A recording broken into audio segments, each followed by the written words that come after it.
መጽሐፍ ቅዱስን ላይ ሄጄ ደግሞ ክርስትና አምላክ የቱ ቦታ ነው ለሰዎች መዳኛ መንገድ አድርጎ የመረጠው? የለም ወፍ አላገኘውም። ስሙን ራሱ አላውቀውም። ለመጀመሪያ ጊዜ ታዲያ ክርስቲያን ተብሎ መች ተሰየመላቸው? የዚህ የእምነት ባለቤቶች ስያሜውን ራሱ መቼ መጡት ካለ ሐዋርያት ሥራ 11:26 አካባቢ ላይ ጳውሎስ ነው በአንጾኪያ ላይ ተሰብስቦ የተማሩ እያለ ለመጀመሪያ ጊዜ ክርስቲያን ተባሉ። ኦኬ ቢፎር ከዛ በኋላ ምን ነበረ? ከዛ በፊት ምን ነበረ? እስልምና ቅርብ ጊዜ ነው የጀመረው 500 ምናምን ዓመት ከኛ ኋላ። እንደዚሁ ደግሞ በጦርነት ነው የተስፋፋው። የእናንተ ክርስትና ደግሞ ያው ዞሮ ዞሮ በተቃራኒው በነቢያት የተሰበከ እምነት አድርገን የተናገርከው። ግን በኤቪደንስ እናውራ እስኪ። አንዳንድ ማስረጃዎችን እየጠቀሰን ብናወራ በጣም የተሻለ ነው። በመጀመሪያ ደረጃ ክርስትናና እስልምና ሲባል ሁለቱ በጣም ለየቅል የሆኑ እምነቶች ናቸው። አንደኛ ክርስትና የሚባለው እምነቱ በራሱ መሰረቱን ከመጣ የነቢያት የሚያውቁት አስተምሮ አይደለም። በነገራችን ላይ ክርስትና የሚባለው እምነት እንደሚታወቀው መጽሐፍ ቅዱስ አለ ከዘፍጥረት እስከ ዮሐንስ ራእይ አንድ ቦታ ላይ እኔ ትምህርቱን አይደለም ዶግማውን ምናምን ሳይሆን ስሙን በራሱ የመጀመሪያ ኔሙን በራሱ ነቢያት ጠርቶት አያውቁም። አንድ ቦታ ላይ ክርስትና የሚባል ስም ተጠርቶ በነቢያት ተጠርቶ ከሆነ እኔ ውሸታም ነኝ። ኃይሉ ልታስረዳን ትችላለህ? መጀመሪያ እምነቱ ስለ እምነቱ ከመምጣታችን በፊት ትክክል ነህ። አንዴ ልጨርስ። ኃይሉ ልክ ነህ እያልኩ ነው። ልክ ነህ እያልኩ ነው። በጣም ጥሩ። ሁለተኛው እስልምና የምለውን ግን ከመጣን እስልምና የሚባለውን እምነት ግን ከመጣን ከስሙ ጀምሮ የምናገኘው ነቢያት ሳይሆን የመረጡት አምላክ ነው የመረጠው። መጀመሪያ ምርጫው በራሱ የአምላክ ነው። ተመልከት ልዩነቱን። ይሄ ክርስትና የሚባለው እምነት ነቢያት እንኳን ጠርቶት ማያውቁ ሆኖ እስልምና የሚባለው ግን ከሰው አልፎ ተርፎ ወደ ማን ይሄዳል? አምላክ ነው ለሰው ልጆች መንገዱን የመረጠው። ምሳሌ አንድ ልጥቀስ። ሱረቱ ሩም ላይ ምዕራፍ 30 ከቁጥር 30 ላይ አምላካችን አላህ እንደሚናገረው ንግግር አለ። ፈአቂም ወጅሀከ ሊዲን ሐኒፈን ፈጥረተላሂ ለቲ ፈጠረ ናስ ዐለይሃ ላ ተብዲለ ሊኸልቂላህ።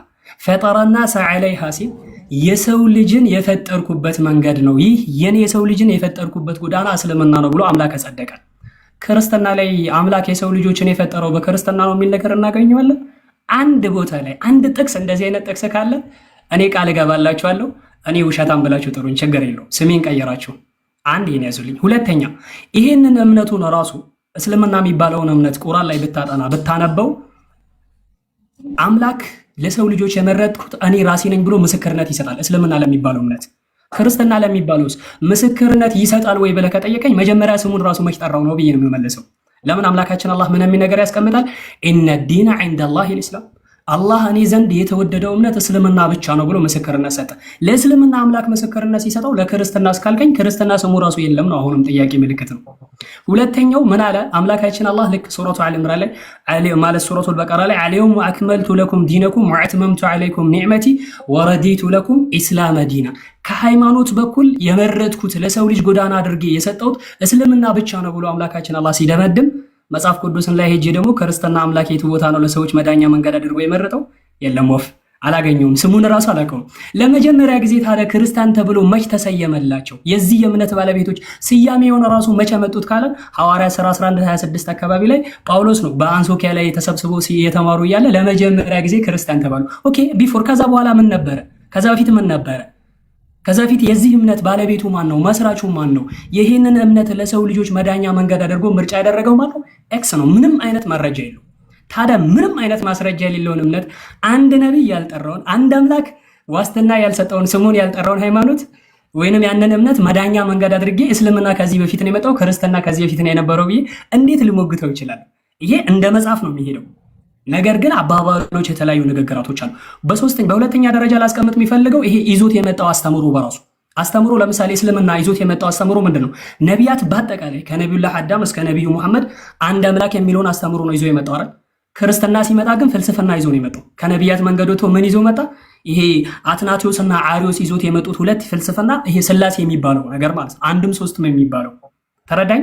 ይሄ አንድም ሶስትም የሚባለው አስተምሮ አንድ ነቢይ አስተምሮት አያውቅም። በነገራችን ላይ አንድ ነቢይ አንድም ሶስትም የሚባል አስተምሮ ወይንም አምላክ በመለኮት አንድ በአካል ሶስት የሚባለውን አስተምሮ ፍልስፍና ሰው ሰራሽ ነው ይዞ የመጣው ክርስትና ይዞ ሲመጣ ተረዳኝ። እስልምናን ግን ስትመለከተው እያንዳንዱ ነቢይ አሁን ያለው እጅ ላይ ያለውን መጽሐፍ ቅዱስ ቁርአን ላይ ያለውንም ተመልከተው ሁሉም ሲያስተምሩ ምንድነው?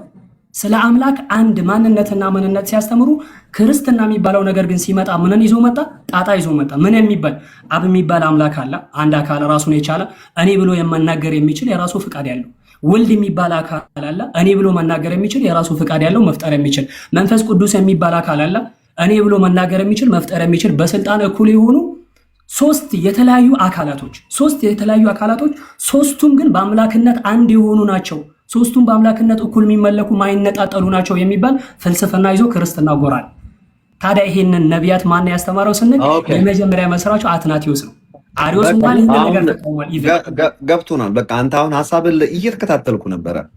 በደንብ ተከታትያለሁ። አድሬስ ሊያደርግ የፈለገው ምንድነው ይሄ ልጅ የሚለውን ነገር በደንብ ለማየት እውነት በቅንነት ነው። ዲፌንድ ላደርግህ አይደለም ሳዘጋጅ የነበረው ማይንድ ወይም ደግሞ የሆነ በቃ ለዚህ ለሚለው ይሄን መልስ ሰጣለሁ ለሚል አይደለም ስከታተል የነበረው ምንድነው ይሄ ልጅ እያለኝ ያለው የሚለውን ነገር ነበር የማየው። አዎ ክርስቲያን የሚለው ነገር በብሉይ ኪዳን ተጽፏል ወይ ላልከው ነገር ክርስቲያን የሚል ቃል እኔም አላነበብኩም።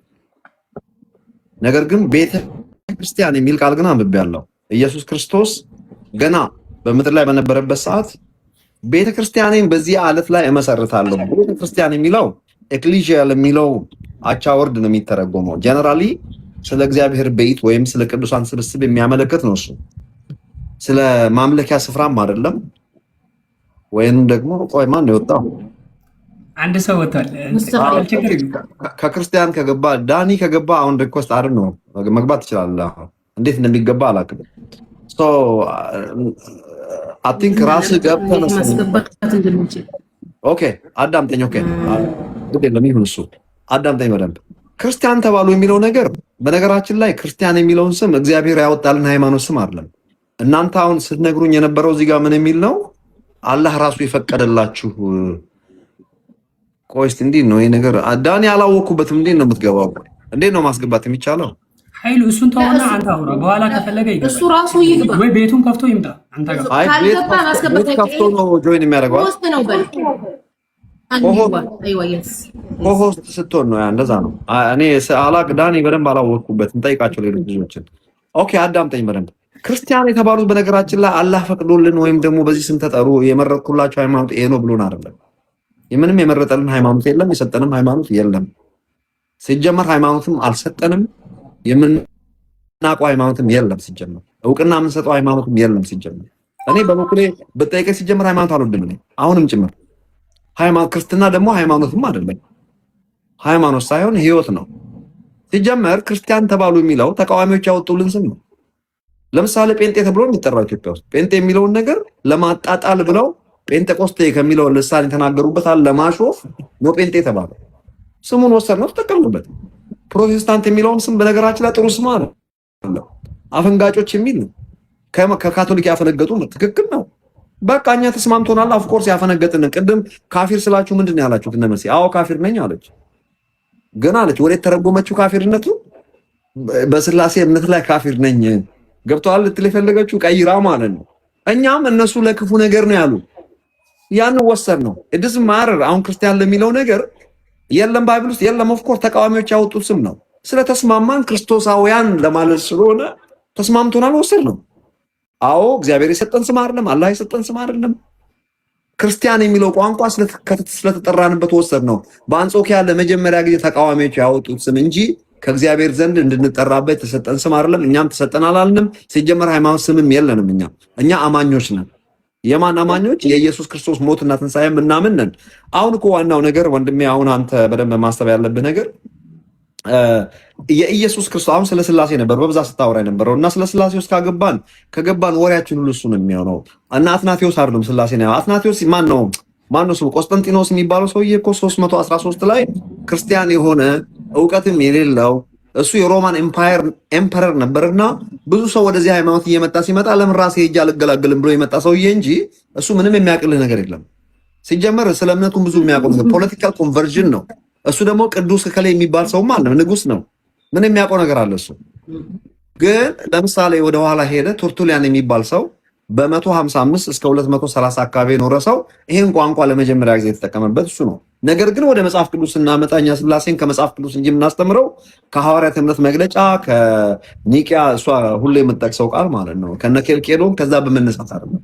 እነዚህ ጉባኤዎች ላይ የተደረገው ነገር መሲ ፎር ዩር ኢንፎርሜሽን እንድታቂ የምፈልገው ሁሌ ስትጠቅስ ይሰማለሁ። አንቺ ቤት ውስጥ ማለት ነው ከታች ሆኜ ሁሉ ጊዜ ሰማሻለሁ።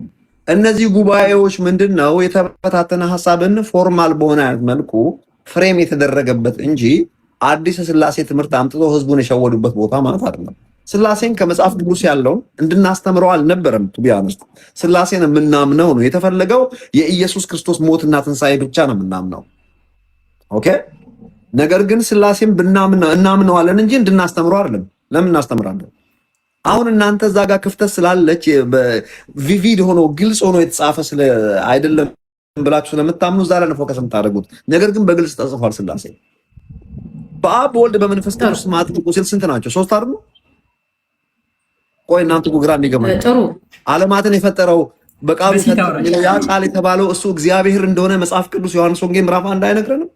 ያ የእግዚአብሔር ቃል የተባለው ኢየሱስ ክርስቶስ ደግሞ አልፋና ኦሜጋና መጀመሪያና መጨረሻ እንደሆነ ሰማይ ምድርን እሱ እንደፈጠረ የኢየሱስን መለኮታዊ ባህሪ መጽሐፍ ቅዱስን የምትጠቅሱና የምታምኑ ከሆነ እኔ 30 ጥቅስ አልጠቅስላችሁም የኢየሱስን እግዚአብሔርነት። ነገር ግን 30 ጥቅስ አይበቃም። ስንት ጥቅስ? ቆይ ልንገርህ፣ 30 ጥቅስ አይደለም። ቆይ ይኸውልህ አሁን መጽሐፍ ቅዱስ በተለይ አክስትሽ ታች እየገባች ነው። ችግር የለውም ተዋት፣ ችግር የለውም። በኮስት ካልመጣሽ አትችይም። እሺ ኦኬ። ኧረ ዳኒ ግባ በእናትህ። እሷ እንዲህ ዛራ ከመጣችማ አይሆንም። አንቺኛዋ ሌላ ውጋት ነሽ፣ እንደገና ሌላ ውጋት ተጨምሪብኛለሽ እንዴ? ቀጥይ። ኧረ ቀጥይ። ኦኬ እንትን ሆናለች፣ ኮኔክሽን ይዟታል መሰለኝ። እስኪ ካልመጣች ልቀጥልሽ። ቀጥል አንተ። ኦኬ በጣም ጥሩ። በመጀመሪያ ደረጃ ኃይሉ በጣም ስታወራ ደስ ያለኝ ነገር ምንድን ነው? ክርስትና የሚባል ነገር እግዚአብሔር አልመረጠ። ተመልሰሻል መሲ? አዎ ተመልሻለሁ። ኦኬ እየወረድኩ መስሎኝ ነበርና ፓስተር ኃይሉ 30 ጥቅስ በመጥቀስ ኢየሱስን እግዚአብሔር ማድረግ አይቻልም። ምክንያቱም ከ66ቱ መጽሐፍ 30 አንቀጽ አይበቃም። ምክንያቱም መጽሐፉ 66 ነው። 66ቱ መጽሐፍ ስለ ኢየሱስ ፈጣሪነት ማውራት ግዴታ ነው። አንደኛን ማወቅ አለብን። እሺ እድሉን ከሰጠሽኝ አይ ፕሮሚስ ይሄው ወደ 742 ሰው እያየኝ ነው። ሁል ጊዜ እናንተ ኢየሱስ ክርስቶስ ሰውነት ትናገራላችሁ። አዎ ሰው ነው፣ እስማማለሁ። ነብይ ነው ትላላችሁ። አዎ ነብይ ነው። መልእክተኛም ትላላችሁ። አዎ መልእክተኛ ነው። ነገር ግን ፍጹም ሰው ፍጹም አምላክ በመሆኑ በሰውነቱ አቅጣጫ እንደዛ እንዳላችሁት ነው። በመለኮታዊ ባህሪው አቅጣጫ እግዚአብሔርነቱን ከመጽሐፍ ቅዱስ እየጠቀስኩ ይህ ኢየሱስ የሚባል ሰው እርሱ ማን ነው ለሚለው አምላክም ሰውም እንደሆነ መለኮት ሰው እንደሆነ ከመጽሐፍ ቅዱስ ጥቅስ ጠቅሼ ብነግራችሁ ችግሩ ከመጽሐፍ ቅዱስ የምትፈልጉትን ጥቅስ ጠቅሳላችሁ፣ ሌላውን ደግሞ እናንተ ጨምራችሁት ነው በርዛችሁት ነው የሚል ኮንክሉዥን ላይ ስለምትደርሱ እኔ አሁን የኢየሱስን መለኮታዊ ባህሪ መለኮት እንደሆነ ለመለኮት ብቻ የሚነገር ቋንቋ ለኢየሱስ ከተነገረ ለምሳሌ ሰማይ ምድርን የፈጠረ እሱ እንደሆነ ከጠቀስኩላችሁ ይሄም የማይዋጥላችሁ ሆነ ደግሞ ለዘላለም የሚኖር መቼም ከአላህ በስተቀር አለ? ቆይ ንገሩ። ለዘላለም የሚኖር መነሻና መጨረሻ የሌለው መላእክቶች እንኳን ቢሆን ይሄ ቦታ ላይ ተፈጥሯል። ወደሱ እንድንገባ አዎ አልፋና ኦሜጋ መጀመሪያና መጨረሻ ከዘላለም እስከ ዘላለም ነዋሪ መሆኑን ከጠቀስኩላችሁስ ቆይ ችግር የለውም። እሱን እናየዋለን። መጽሐፍ ቅዱስን የምንረዳው በታሪክ አፕሮች ነው፣ በሄርሜኔቲክ አፕሮች ነው፣ በኮንቴክስት አፕሮች ነው፣ በግራመር አፕሮች ነው እንጂ እናንተ ከመጽሐፍ ቅዱስ 15 አንቀጾችን ወስዳችሁ ጉድፈቻ አሳድጋችኋቸዋል። እኛ የጉድፈቻ አንቀጽ አንፈልግም። ከዛ በፊት ግን ስለ ጦርነት ያነሳውን ነገር ልንገርህ። ጉድፈቻ አላምንም። ችግር የለውም ካላመን ጥሩ። የቅድም የጦርነቱን ትንሽ ግልጽ ላደርግልህና ልሂድ። ብዙ ጊዜ እስልምና በጦርነት የተስፋፋው ከቁርአን አይደለም ከመጽሐፍ ቅዱስ አይደለም የጠቀስኩት። ይሄንን ከወርልድ ሂስትሪ ችግር የለውም። እስልምና በጦርነት ቆይ ማስረጃ ላቅርብ። መጀመሪያ ማስረጃ ኃይሉ አድምጣ። ለማስረጃንም ታራታለ የሷንም ታራታ አድምጣለሁ ነው ወሬ እኔ አድማንት ነኝ። ጦርነቱ ላይ ቆይ እለቅልሻለሁ። ቆይኛ እንዴ እኔ አድማጭ ነኝ። በዚህ አልታማም ነኝ። ይሄውላችሁ ለእናንተ ማወራላችሁን ስሙኝ በደንብ ለማረጋገጫ። እንደውም ወርልድ ሂስትሪውን እርሱት። ሶፊያ ሞስክ ቱርክ ሄጄ ክርስቲያን ካቴድራል የነበረውን በ14ኛው ክፍለ ዘመን ፎቁ ላይ በወርቃማ ጽሑፍ የተጻፈ ያነበብኩት በእንግሊዝኛ ሶ መሐመድ ምናምን የሚባል ሰው አህመድ ነው መሐመድ በሆነ ስሙን ረስቼዋለሁ።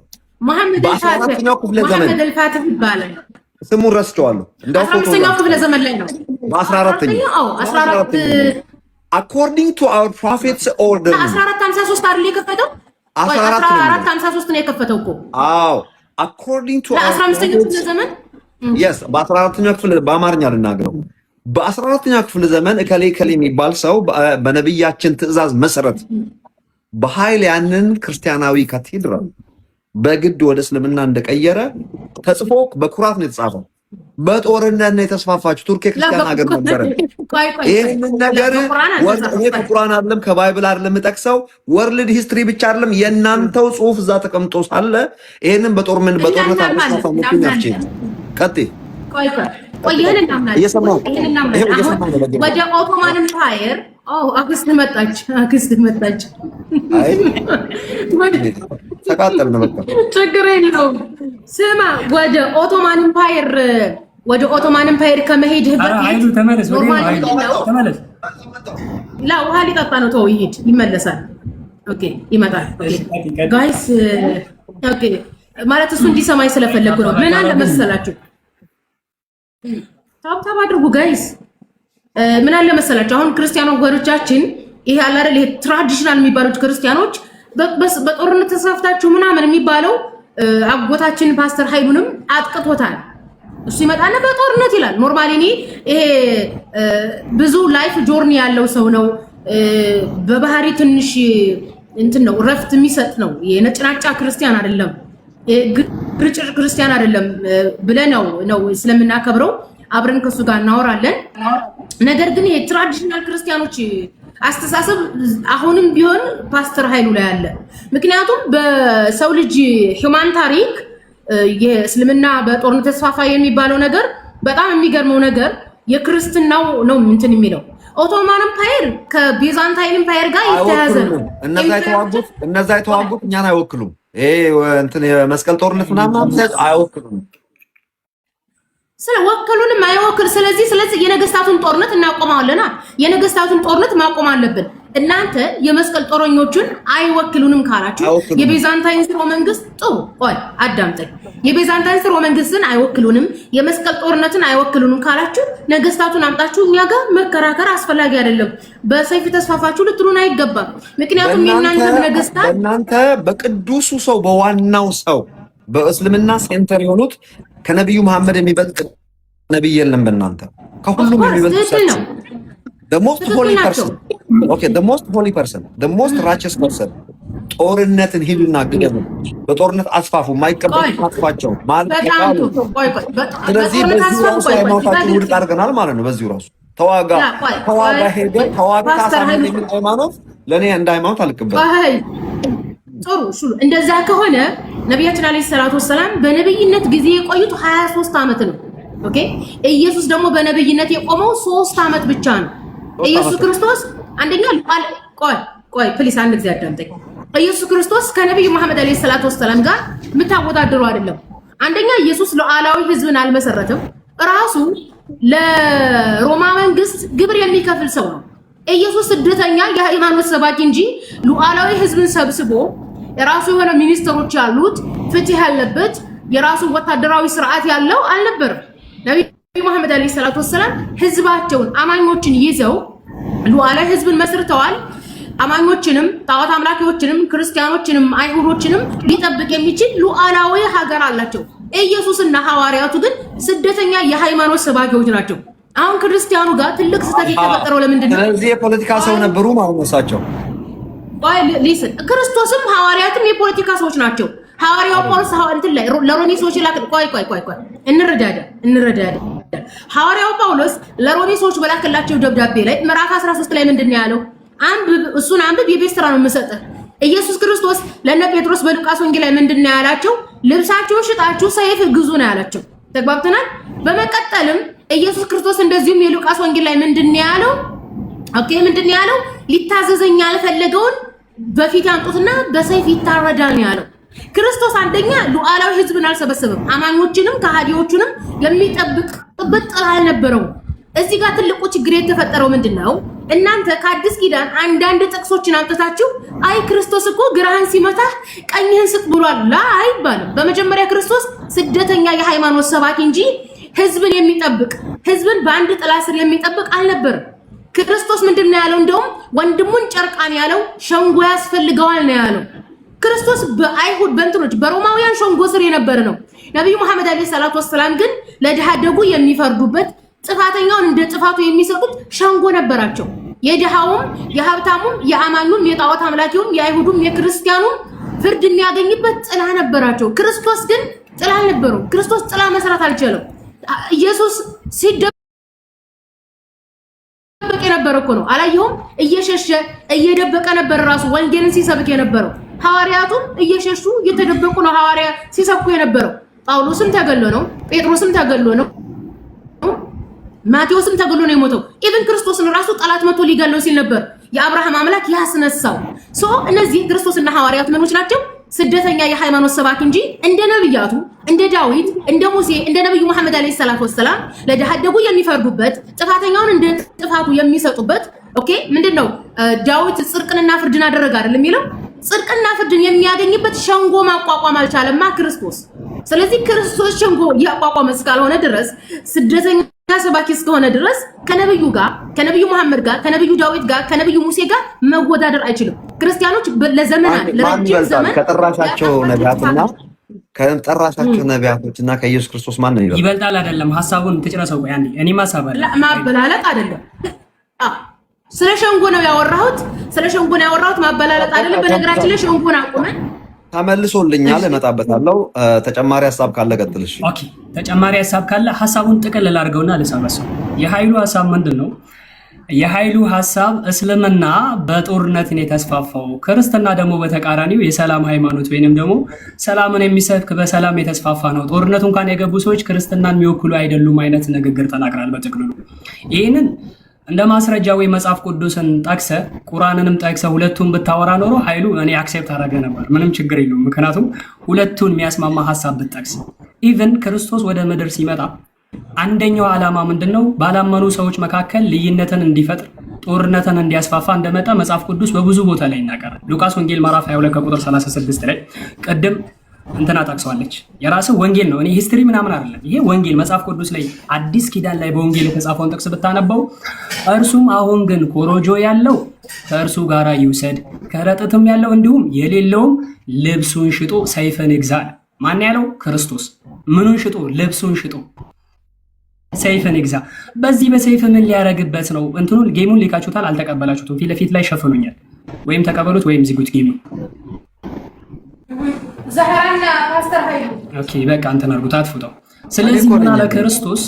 ልብሳችሁን ሽጣችሁ ሰይፍን ግዟል። ታዲያ ይህ ጥቅስ ምንድነው ስንል ሉቃስ ወንጌል አሁንም አዲስ ኪዳን ላይ ነው። ሉቃስ ወንጌል ምዕራፍ 19 ከቁጥር 27 ላይ ነገር ግን እነዚያ በላያቸው ሊነግስ ያልወደዱትን ጠላቶችን ወደዚህ አምጧቸዋል። ወዴት? ወደሱ ወደዚህ አምጧቸው፣ በፊቴ ምን አደርጓቸዋል? በፊቴም አይሉ ይሄን ያለው እኔ አይደለም ያልኩት። ያርዷቸዋል፣ እረዷቸዋል፣ እረዷቸዋል። ዛት ነው በሱ ላይ ሊነግስ ኖ ኢየሱስ ክርስቶስ ሄዱና እረዷቸው ይያላል። ለሚያ ቦታ የሚሆኑም ትንቢት ችግር ያንተን ማብራሪያ ተሰጣናለህ። እኔ ወንጌልን ነው እያነበብክ ያለሁት። አንተ ጨርስና እኔ ለዚህ ለሁለታችሁ ሐሳብ ጠቅልላ ያንተን አንደርስታንድ አንተ ምናልባት የተገነዘብከበትን አንደርስታንድህን ልታስረዳን ትችላለህ።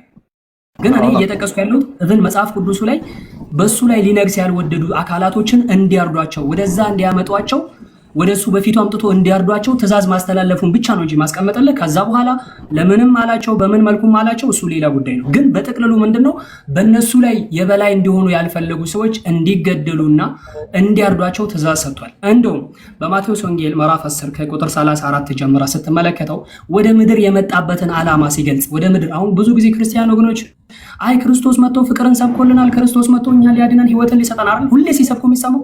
አንድ ቀን እኮ ሰይፈን ይዞ መጣ ብሎ ሲሰብክ የሰማነው ክርስቲያን ነው፣ አማኝ ነው። ለምን? መጽሐፍ ቅዱስ ላይ ተጽፈው እያለ ይሄን ጥቅስ አይጠቅሱትም። የሚጠቅሱት ምንድነው? ሁሌ መንገድ ላይ አይ ለእናንተ ሰላምን ነው ክርስቶስ ፍቅርን የዘላለም ህይወት ይሰጣችኋል። ግን መጽሐፍ ቅዱስ ላይ ስታይ ስለ ሰላም የተናገረው ንግግር ራሱ ባንደበት አለ። ማቴዎስ ወንጌል ምዕራፍ 10 ቁጥር 34 ላይ በምድር ላይ ሰላምን ለማምጣው የመጣው አይምሰላችሁ እንዳይመስለን። ማን? ክርስቶስ ሰላምን ለማምጣት የመጣው አይምሰላችሁ። ከዛስ ሰይፍን እንጂ ሰላምን ለማምጣት አልመጣሁም፣ ለሰላም አልመጣሁም። ኦሬዲ የሰላም ባለቤት አይደለሁም እያለ ነው። ኢቭን እንዳው ለሰላም ነው የመጣው እሱ ሰላመኛ ሰው ነው ብለን እንዳናስብ እንኳን ለሰላም አልመጣሁም አይምሰላችሁ አለ። ታዲያ ለምንድን ነው የመጣው ስንል ሰውን ከአባቱ አለ። ሴት ልጅን ከእናቷ ምራትን ከአማቷ እለያይ ዘንድ አመጥቻለሁ። ለምንድን ነው የሚለያየን ስንል ኦልሬዲ ያመነ ካላመነ ሊበታተነው ሊፈራርቃቸው ኦልሬዲ እሱን የሚከተለው ይከተሏል፣ ያላመነውን ደግሞ እንዳልኳችሁ ቅድም የጠቀስኩት ጥቅስ ላይ ምንድነው በፊት ያምጣውና እረዷቸው የሚል ትእዛዝ አስተላለፈ። ኦልሬዲ ክርስቶስ ሰላምን ለማምጣት አልመጣሁም እያለ እናትን ከልጇ ጋር እለያይ ዘንድ አመጥቻለሁ እያለ ልብሳችሁን ሽጣችሁ ሰይፍ ግዙ እያለ አይ ኖ ይሄ ክርስቶስ የመጣው ለሰላም ነው። ነብዩ መሐመድን ግን ጦርነት ሊሰብኩ ነው የመጡት። ምን ማለት ነው? ወንድማችን ቆይ አልጨረስኩም። ጨርሰሃል አንተ ደግሞ አንድ ደቂቃ ሄሉ ኖ አንድ ደቂቃ ብቻ እኔ እሰጥሃለሁ፣ ችግር የለብኝም። አንድ ደቂቃ ቁርአን ላይ ግን ብትመጣ በነብዩ መሐመድ አስተምሮ ቁርአን ላይ ግን ከመጣ አንድ ነፍስ ያለ ወንጀል ያለ ጥፋቷ ወይ ጦርነት ካልገባ እርስ በርስ ነፍስ ካልጠፋ አንዲትን ነፍስ ማጥፋት የሰው ልጅን በምድር ላይ ሙሉ በሙሉ እንዳጠፋችሁ ናቸው ተብሎ ህግ የተቀመጠልን። ለማን? ለኛ ለሙስሊሞች። ይሄ ሰላምን ለማምጣት የመጣው ሰይፍ ግዙ ምናምን አላሉንም። ምንድነው ያሉን? ያለ ወንጀልና ያለ ጥፋቷ አንድ ነፍስ ካጠፋችሁ የሰው ልጅን በምድር ላይ ማስረጃ ሱረቱ ማኢዳ ላይ ምዕራፍ 5 ቁጥር 32 ላይ መን ቀተለ ነፍሰን ቢገይሪ ነፍስ አው ፈሳደ ፊል አርድ ፈከአነማ ቀተለ الناس ጀሚዓን። ገባክ? አንዲትን ነፍስ ያለ ወንጀልና ያለ ህጣት ከገደላችኋት፣ አንዲትን ነፍስ ካጠፋችኋት የሰው ልጅን በምድር ላይ በአጠቃላይ እንዳጠፋችሁ ነው። ክርስቶስ አንድ ቦታ ላይ እንደዚህ አይነት ጥቅስ ከተናገረ አዎ ክርስቶስ የሰላም መምህር ነው፣ ሰላምን አስተማሪ ያምናሉ። በተቃራኒው ደግሞ ነብዩ መሐመድ አንድ ቦታ ላይ እኔ ምድር ላይ የመጣሁት ሰላምን ለማፍረስ ነው፣ ሰይፍን ግዙ ብሎ ያዘዙበት ካለ እኔ ላንተ ይቀጣላለሁ። ይሄ ሁለቱ መጽሐፍቶች ያነበብኩበት ነው ነገር። ይሄ ሂስትሪ ምናምን ሰዎች ያወሩትን አይደለም፣ ወንጌልና ቁርአን የሚናገሩትን ነገር ነው ማስረዳ። ግን እርስ በርስ ጦርነት ከተነሳ፣ እርስ በርስ ግጭት ከተነሳ ውጊያ ይቻላል፣ ጦርነት ይቻላል ወይ ካልከኝ ይቻላል። አዎ አንድ ሰው ከመጣ ቅሳስ ዋጅብ ነው። ነፍስ ከተገደለብን ነፍስ በነፍስ ይጠየቃል፣ ጥርስ በጥርስ ይጠየቃል፣ አይን በአይን ይጠየቃል፣ ጆሮ በጆሮ ይጠየቃል። ይሄ መጽሐፍቶች አምላክ ያስቀመጣቸው ህግ ነው። ግን ድንበር ማለፍ፣ ንጹህ ነፍስን ግን መግደል እንደ ቁርአን አንድ ቦታ ላይ አታመጣም። እሱን አይደለም ኢቭን ምነግርህ በእስልምና አንድ ሴት ልጅ ካረገዘች እርጉዝ ሆነ ማህፀኗ ውስጥ ላይ ነፍስ ከተዘራበት በኋላ አንድ ህፃንን ያለ ምክንያት ወይንም ደግሞ ግዴታ ያን ነገር ህመም ተሰምቷት ችግር ካልገጠማት ያንን ነፍስ ማስወረዱላት በእስልምና። ምክንያቱም የሰው ልጅን እንደገደለች ነው የሚቆጠረው። ትልቅ ሰው እንደጎደለች ህይወት ያለው ነገር እንዳጠፋች ስለሚቆጠር እስልምና በዚህ ልክ ነፍስ ማጥፋትን ይከለክላል። በክርስትናው እንደዚህ አይነት ነገር ካለ ኤቪደንስ ከሰጣ ኦኬ እኔ አክሰፕት አደርጋለሁ። ኃይሉ ቀጥል፣ ማስረጃ እየጠቀስከልን። ጋይስ እኔ ጥሩ አድማጭ ነኝ። እነዚህ ሰዎች በደንብ እየሰማዋቸው ነው። አያችሁ እንትሩላከው ወሪሳ ጀምር እንትሩላከው ፓስተር ኃይሉ ይቅርታ፣ አው ካንተ ጋር ላከው። ለምንድን ነው ማን ነው የማይቀበለው? ዛሩ የለችም፣ ዛሩ እየተቀበለች አይደለም። ስለዚህ ከፓስተር ኃይሉ በኩል ላክ። ጥሩ ኦኬ። አሁን አዳምጡ ፕሊዝ አዳምጡ። እናንተ እዚህ ውስጥ ያላችሁ ሰዎችን በደንብ ይሄ ልጅ የጠቀሰውን ጥቅሶች አይታችኋል። መሲም የጠቀሰችውን እና ሰዎች ሸምድደው ነው የመጡት። አያችሁ ምን ለማለት ነው አሁን እየሞከሩ ያሉት እነዚህ ሰዎች? ከነዚህ በጣም አንክሮ እየሰማዋቸው ነበር። ጌታ ምስክሬ ነው። አምና ጆኪ በጣም እኔ ጥሩ አድማጭ ነኝ። እናንተ እዚህ ጋር ስትመልሱ ከመጽሐፍ ቅዱስ የምታነቧቸውንና እንዴት ጠምዝዛችሁ መጽሐፍ ቅዱስን ለማስወራት የምትፈልጉበትን ስኩዊዝ የምታደርጉበትን መንገድ ሳይ በጣም ተንኮለኞች፣ የመጨረሻ ተንኮለኞች እንደሆናችሁ እያየሁ ነው። ግን ጥሩ መልስ መስጠት ደግሞ ከኛ ይጠበቃል። ምንድን ነው የተረዳሁት ታውቃላችሁ? በጣም የገባኝ ነገር ልክ እስልምናን ብዙ ጊዜ ክርስቲያኖች እኛ የምንከሳቸው በጦርነት የተስፋፋው ጦርነት የእናንተ ሃይማኖት የጦርነት ሃይማኖት ነው፣ የእኛ ግራህን ለሚሰጥ ቀኝን ስጥ፣ እንደዚህ ብለን ስለምንሰብክ አቻ ለማድረግና እኩል ለማድረግ ሄዶ ከመጽሐፍ ቅዱስ ያውም ከአዲስ ኪዳን አንዳንድ ጥቅስ ፈልጎ ያመጧቸውን ጥቅሶች በጣም እየገረመኝ ነው የሰማሁት። በጣም የጠቀሱት ጥቅስ መጽሐፍ ቅዱስ ላይ አለ። በእርግጥ ለምሳሌ ጌታ ኢየሱስ ክርስቶስ በተሰቀለ ጊዜ ሉቃስ ወንጌል ታስታውሳላችሁ። ከእንግዲህ ልብሱን ሽጦ ሰይፍ ይግዛ ያለውም ተጽፏል። እኔ በመጽሐፍ ቅዱስ በተጻፈ ነገር ምን ለማለት ፈልጎ ነው የሚለውን ለመረዳት እንጂ የሚሄደው አንዳንድ ለምሳሌ ከአቅሜ በላይ የሆነ እንኳን የማይገባኝ ነገር እንኳን ቢሆን ሰርች አደርጋለሁ፣ የገባኝን ያህል እናገራለሁ። በተረፈ መጽሐፍ ቅዱስን ኳስችን አላደርግም። ግን እነሱ ለጠቀሱት ጥቅስ አትሊስት እኛም ምላሽ መስጠት አለብን። ምንድነው ሊሉን የፈለጉት? ምን ታካብዳላችሁ? እናንተ ጋርም እኮ ያው ነው፣ እኩል ነው፣ ለውጥ የለውም ነው። ማን ያለው? ምንም ኢየሱስ ክርስቶስ ጦርነት ያወጀበት ቦታ የለም። ይባስ ብሎ ልጁ ምንድነው ያለው? እዚህ ጋር አይት መሐመድ ማለት ያለው ሰምታችሁ ከሆነ እንዲያውም እኮ ተመልከቱ፣ ጥቅሱ አለ እኮ የጠቀሰው ጥቅስ እኮ ትክክል ነው። ግን የጥቅሱ መንፈስ ምንድነው? ቃሉ ምን እያለን ነው የሚለው ላይ ነው ልዩነቱ። ምንድነው ክፍሉ? ሰላምን ይዤ ወደ ምድር የመጣው እንዳይመስላችሁ። አዎ ብሏል። አሁን ይህንን ከውጭ ለሚያይ ሰው ምን ታመጣለህ? ተጽፏል በእናንተ መጽሐፍ ቅዱስ ላይ በቃ ተጽፏል። ያልተጻፈ አላነበብኩም። ይሄው ሰላምን ያመጣው እንዳይመስላችሁ የሚለውን ሰላሜን ሰጣችኋለሁ፣ ሰላሜንም እተውላችኋለሁ፣ እኔ የምሰጣችሁ ሰላም ዓለም እንደሚሰጠው አይነት ሰላም አይደለም የሚለውን ቃል አያነቡ። ሰላም ይዤ የመጣው እንዳይመስላችሁ፣ እንዲያውም ያመጣሁት እሳት ቢቀጣጠልልኝ ቶሎ ቢቀጣጠልልኝ ምንኛ በወደድኩ። ከእንግዲህ እንዲያውም ምራት በአማት ላይ፣ ሴት ልጅ በእናቷ ላይ፣ ወንድ ልጅም በአባቱ ላይ እና ተነሳስቶ እርስ በርሳቸው ካሁን በኋላ ይለያያሉ በእኔ ምክንያት። ስለዚህ እሳት ያመጣሁት እሳት እንደውም ቶሎ በተቀጣጠልልኝ እያለ የጠቀሰውን ጥቅስ ጠቅሷል ይሄ ወንድማችን። አሁን እርግጠኛ ነኝ እዚህ ውስጥ ያላችሁ ሰዎች ሙስሊሞች ብቻ ሳትሆኑ አንዳንድ ክርስቲያኖችም ሳትቀሩ እውነትም ይሄ ነገር ምንድን ነው አለ እንዲህ እንደዚህ የሚል ነገር እንዲህ ኢየሱስ ክርስቶስ ይህን ነገር ብሏል። በእርግጥ ሰይፍ ግዙ ብሏል። ስለ ማረድም ደግሞ የተናገረ ክፍል አለ። እሱን እንኳን በትክክል አልጠቀሰውም፣ ግን ጠቅሰዋለሁ። ክፍሉ ግን አለ በትክክል። ነገር ግን ኢየሱስ ክርስቶስ በግድ ማን ነው እረዱ አለ ሳይሆን በመጨረሻው ዘመን ስለሚሆነው ነገር ነው። ኦኬ ግድ የለም እሱም ተጽፏል። አንሸሸው ምን ተረጉመዋለን እንጂ። ቆይ እኛ አዳምጡ እንግዲህ ወደ እናንተ መልሳለሁ። እቺን ሐሳብ ከቨር ላድርጋትና ሰላምን ይዤ የመጣው እንዳይመስላችሁ ያለው ኢየሱስ ክርስቶስ ጠብ ይዤ መጥቻለሁ ለማለት ፈልጓል። አልዛማ ምኑን ነብይ ሆነ ታዲያ? በእናንተ ራሱ እነዛ የሚያደርግ ከሆነ መጣላትን መለያየትን ይዤ የመጣው ማለት ነው ወይ? ኖ በእኔ ምክንያት በእኔ የሚያምኑና የማያምኑ ሰዎች ምክንያት በእኔ ምክንያት ታስታውሱ እንደሆነ ሲወለድ ኢየሱስ ስምዖን የሚባል ሽማግሌ ሰውዬ መጥቶ ወደ ቤተ መቅደስ መጣና በ8ኛው ቀን በተገረዘ ጊዜ ሕፃኑን ወሰደና አቀፈው። እንደዚህ አለ፣ ይህ አለ ለእስራኤል ክብር ለአሕዛብም ብርሃን ይሆን ዘንድ ለብዙዎች ለመውደቃቸውና ለመነሳታቸው የልቦናቸውም ሐሳብ ይገለጥበት ዘንድ ከእግዚአብሔር ዘንድ ተሹሟልና ስለዚህ ለመውደቅና ለመነሳት ለማሰናከያ አለት ሁሉ ተጽፏል። አንድ ሰው አሁን የማሰናከያ አለት ብሎ የሚለውን ወስዶ ማሰናከያ አለት እኮ ነው ምኑን ነብይ ያላችሁት ቢለኝ፣ ተመልከቱ። የማሰናከያ አለት ማለት የማያምኑ ሰዎች ተሰናከሉበት ማለት ነው። በኢየሱስ ምክንያት የማያምኑት የሚያምኑትን ያሳድዳሉ። ስለዚህ አባት ተነስቶ ልጁ ላይ ይነሳል፣ ልጅ በአባት ላይ ይነሳል። በማን ምክንያት? በኢየሱስ ምክንያት። በሚያምኑና በማያምኑ ሰዎች መካከል ያለውን ፍጭት ነው ኢየሱስ ክርስቶስ የተናገረው እንጂ ጥል ይዤ መጥቻለሁ ከእኔ ዓለምን ለማባላት ነው የመጣሁት ማለት እነዛማ ከሆነ ሰይጣን ብቻ ነው የሚያባላው እንጂ ይሄንማ ከእግዚአብሔር ሰው አይጠበቅም። በእኔ ምክንያት የሚሆነው ይሄ ነው እያለ ነው የጥበብ ቃል የተናገረው። ሌላ ደግሞ ስለማረድ ዛራን ሲቀበላል ሌላ ሰው ገብቷል ገዝቷ ላይ የተቀበልኳት ነው ሄዳችሁ ነገር ነው። ይበቃናል፣ ቆይ ይበቃናል። ሶስታችን ግድ የለም ይሄ ነገር ማን ነው ወይ ሁለት ይበቃል፣ ግድ የለም አትቀበሉ። ምክንያቱም እንትን ብለን ይበቃል። ገዝት ገብታ ትሄዳለች እሷ ራሱ ይበቃል። በሌላ ጊዜ እንትን ነው። እኔም ብዙ ሰዓት የለኝም። አሁን ስሙ በደንብ ያርዷቸዋልና እንደሚለው ሰይፍ ግዙ የሚለው ቦታ በነገራችን ላይ ምሳሌያዊ ንግግር ነው። ወዲያው እኮ ጴጥሮስ እኮ ይሄው አለም እኮ አለ። ሁለት ሰይፍ አመጣና ይበቃል አላቸው ማለት ነው። ከዛ በኋላ ጆሮ ቆረጠ። ከዛ ኢየሱስ ክርስቶስ ገሰጸው። እንደውም እውነት ሰይፍ ገዝታችሁ ጠላቶቻችንን ተዋጉ ቢሆን ኖሮ ምን አለው ጴጥሮስን እዚያው ጉዳዩ እኮ እንደዚህ አይደለም። እንደዚህማ ቢሆን ኖሮ ከአባቴ ዘንድ እልፍ አላፋት መላእክት ስንት እንትን መላእክት አያዝልኝም ወይ አባቴ? ጉዳዩ ያ ቢሆን ኖሮ ኖ ሰይፍን ወደ ሰገባው መልስ፣ ሰይፍ የሚመዙ በሰይፍ ይጠፋሉ ብሎ እንዳውም አወገዘው። ለምን ታዲያ ሰይፍ ግዙ አለው? እዛ ጋር ምን ማለት ነው?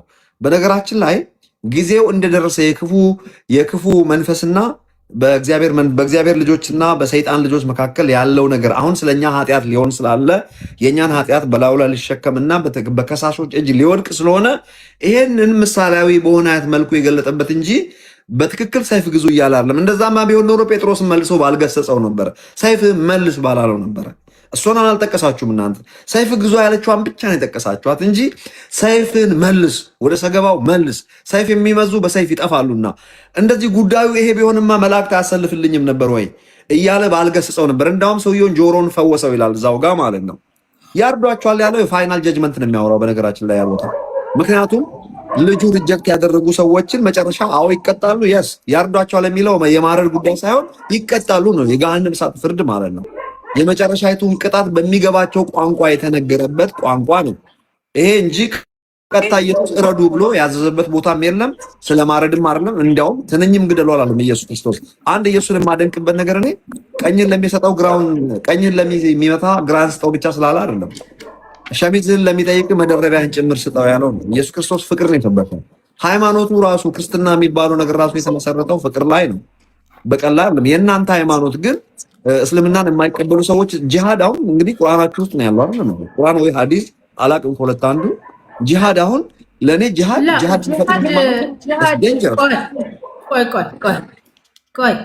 ጂሃድ ብሎ ማለት በነገር ላይ ትግል ነው። ጂሃድ ሲባል በሃይማኖት ማስገደድ የለም። ይኸውልህ እዚህ ጋር አሁን ትልቁ ችግር ምንድነው? እናንተ እኔ ነግሬሃለሁ፣ የአዲስ ኪዳን ሰባኪያን ከክርስቶስ ጀምሮ ያሉት ሁሉም ደቀ መዛሙርቱ እነዚህ ግለሰቦች ናቸው።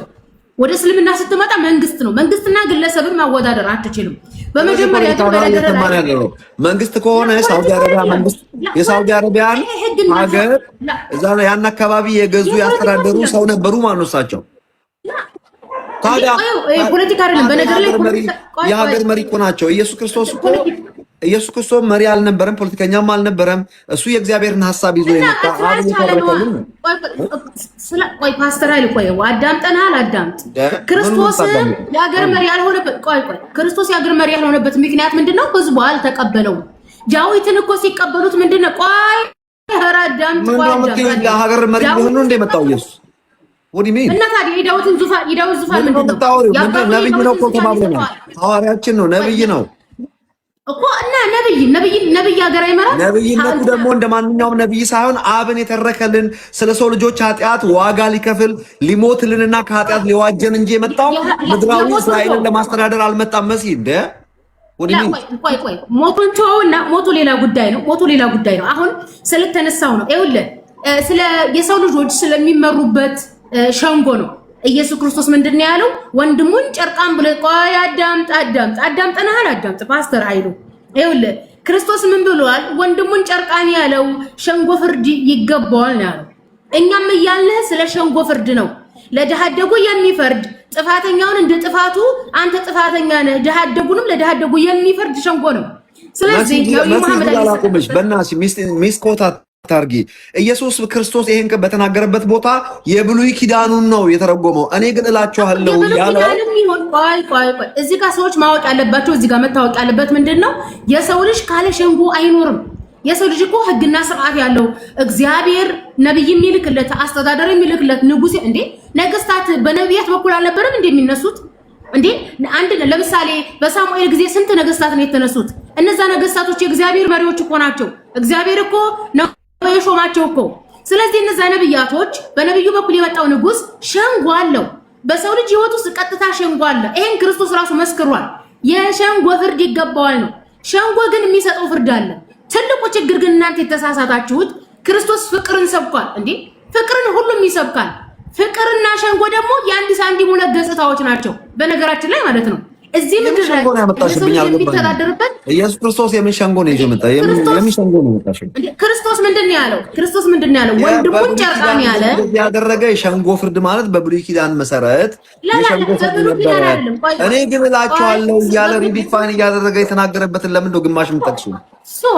ምንድን ነው ያለው? እኔ ግን እላችኋለሁ አለ። ምን አለ? እኔ ግን እላችኋለሁኝ ወንድሙን ጨርቃም ያለ የሸንጎ ፍርድ ይገባዋል ያለው። ሸንጎ ፍርድ አላቋቋመም። የገሃነም ፍርድ ይገባዋል እያለ ያለው ምንድነው? ወደ እኔ ኑ እኔ ልሙትላችሁና ነፃ ላውጣችሁ እኮ ነው ሀሳቡ።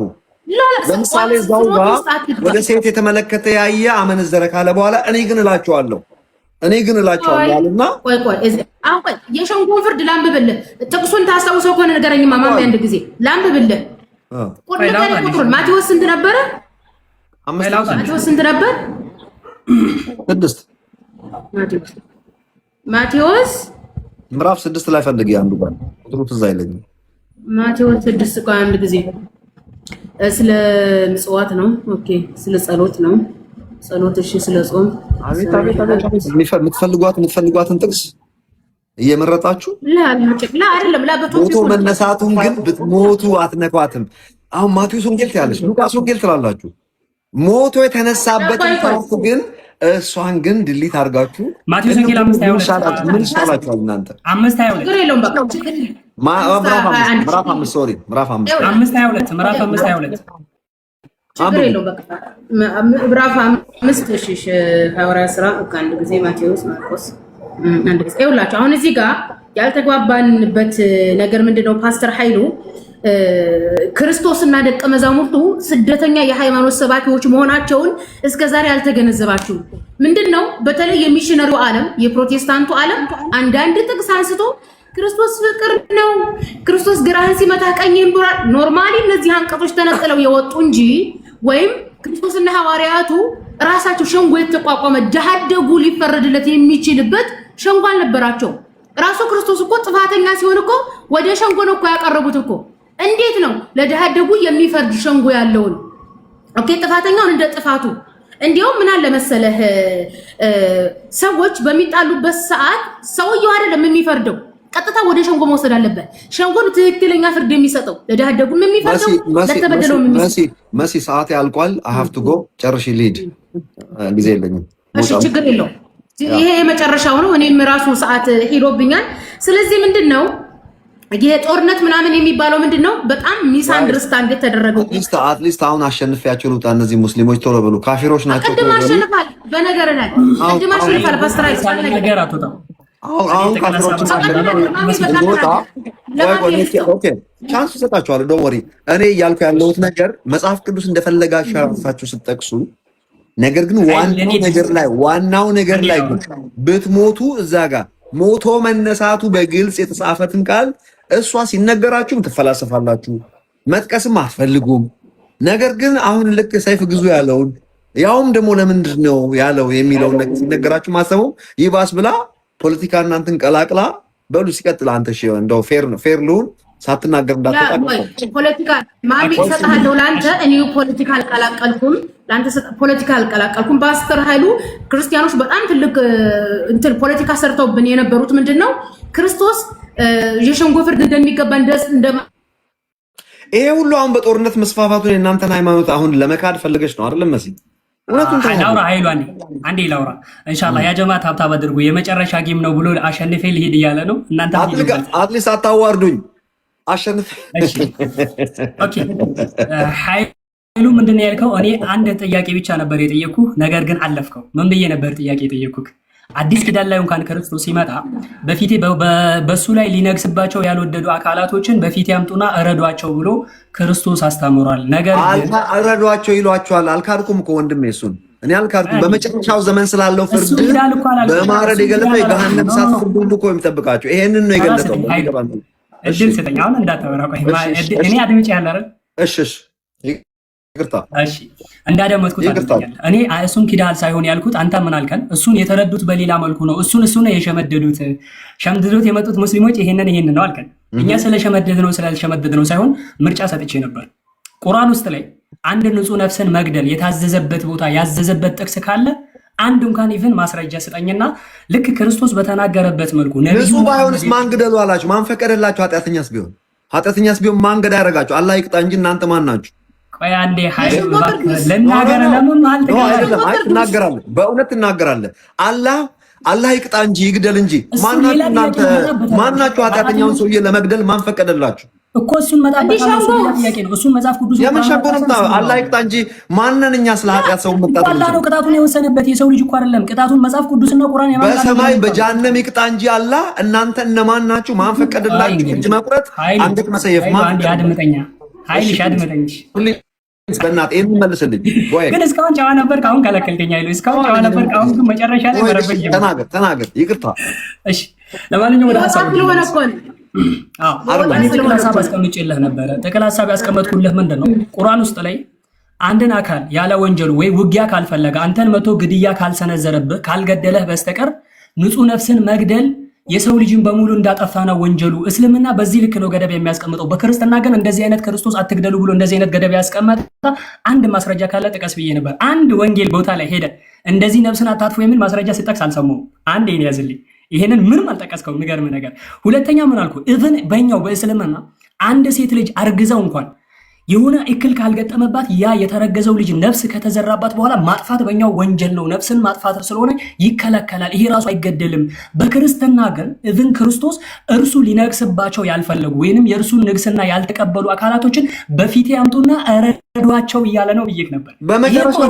በመጨረሻው ዘመን ስላለው ፍርድ እኮ ነው ደግሞ እናንተ እሱ አረሳው እንጂ አስናነው ማን የምትባል ሴት የመጀመሪያ ሃይማኖቷን ቀይራ ኖ ነብዩ መሐመድን አልቀበልም ስላለች የተገደለች ሴት ቁርአናችሁ ውስጥ አመን ሐዲስ እኔ ቢባስ ገብቼ ረብሽ ያላቀም ነበር። ሃይሉ የመጀመሪያ ጊዜ ሰክራብሽ ያየው አረበሽኩ ችግር የለም። አንድ ጊዜ ስለመጨረሻው ዘመን ቆይ ስለመጨረሻው ዘመን ከሆነ ክርስቶስ ራሱ ሰይፍ ይዞ ነው ከሰማይ የሚወርዱ ሊዋጋ ነው የሚመጣው። ኖርማሊ ለውጊያ ነው የሚመጣው። ይሄን ማወቅ አለበት። አንደኛ፣ ሁለተኛ ያኔ ተቃዋሚ ሰይጣን መልክተኞችን ፈራጅ ነውና ያጠፋቸዋል። እሱ ጥያቄ የለኝም።